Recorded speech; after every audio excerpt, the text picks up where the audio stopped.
Well, call me Nostradamus because I totally predicted this shit. During their Push It to the Limit Star Fox mashup, I noticed some green screen trash in the background that I hadn't noticed before.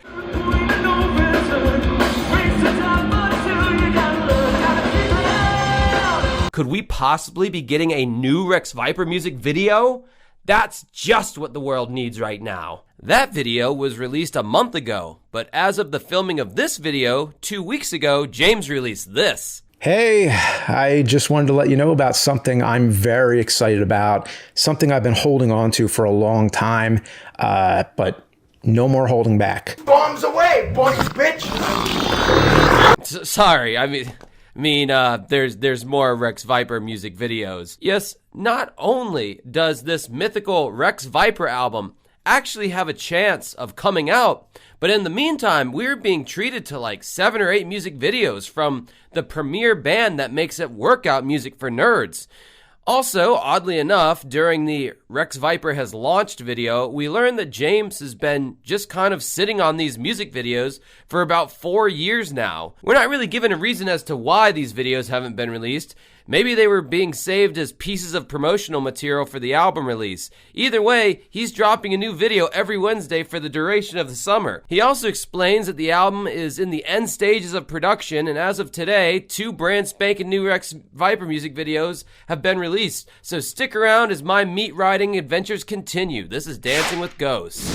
So this little update video gave Rex VIPER fans some pretty fascinating nuggets of information that, in normal Rex VIPER fashion, raises more questions than it does answers. First of all, James stated that after those first 4 fucking classic videos dropped in 2020, the band finally met each other in person in October of 2021.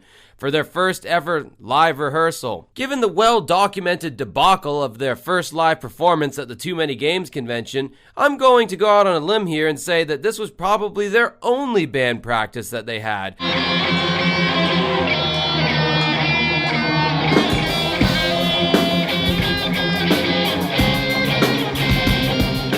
James also stated that their new video for The Touch was compiled from this first in-person rehearsal. And boy, what a lazy placeholder of a video that this is.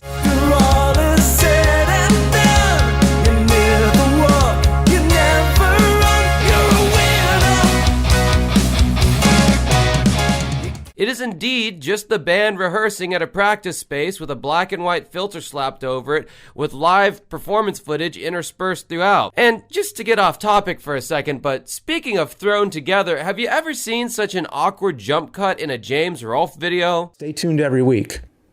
And there's something else I need to bring up. I mean, for my channel, sure, I do them all the time. But I've never seen such a bad jump cut like this in anything James has ever put out. Insert no time code here. Anyway, in this super official studio recording of The Touch, I can almost hear the singer's throat blood soak me anytime he hits the notes that are clearly way out of his range. And this was in 2021, way before he had all 6 of those Rex VIPER shows under his belt. You got the power! Fuck yeah! As far as the rest of the video goes, I see it as one of 2 ways. You're either A, watching out of a morbid curiosity for something you know will probably suck, or B, you are hate watching for any tasty new memes. Well, I'm a little bit of column A and column B. I knew this band sucked from the get-go, however, I remained open-minded that they had the ability to not suck, which I covered in my last Rex VIPER video. Again, it's almost like they are gaining experience by being on stage more. Like in this part.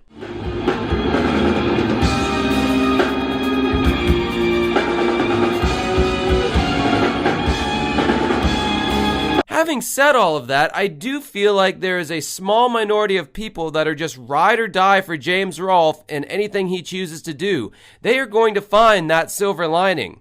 And I feel like this low-effort music video was made for those people. In fact, Rex VIPER has 8,000 subscribers and Cinemassacre has 4 million. So exactly 2% of your audience cares about this content, and I am part of that 2%, unfortunately. But let's get back to the music.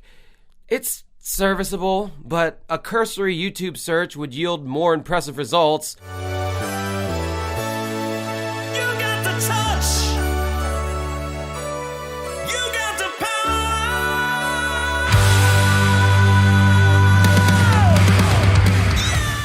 The only difference is these other channels don't have the angry video game nerd as their rhythm guitarist. I think the whole I'm an e-celeb, so whatever I want to do next is going to be good because I'm an e-celeb thing is really what has me hating on this band so much. I respect music, bands, songwriting, singing, performing, and all the other facets that go into a good performance. But this group were able to strong-arm their way into the public consciousness based solely on the clout of James Rolfe, which is what I think is bullshit. I've mentioned this band before, but take Bit Brigade.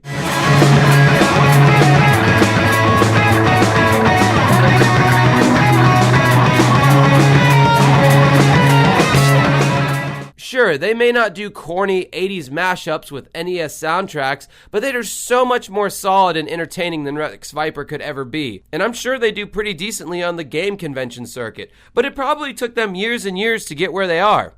But wait a second, I'm getting off track again. Didn't Rex VIPER release yet another music video last Wednesday? Walk along the razor's edge. Don't look down, just keep your head up.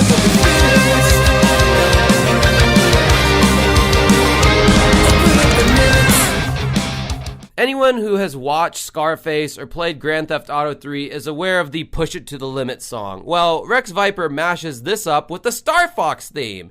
And I mean, this is probably the one song that actually sounds the closest to the original, with lead singer James Harden, aka British James, sounding most like the original singer Paul Engemann. But Paul Engemann kind of sounded like a cornball, and unlike the previous bands Rex VIPER has covered, this Paul Engemann fellow's only 3 credits are like 3 songs that were basically tailor-made for movie soundtracks of the 1980s. He was a straight-up product of the 80s with that goofy, hyper-masculine movie soundtrack voice, so it makes sense that Rex VIPER slides right into the pocket on this one.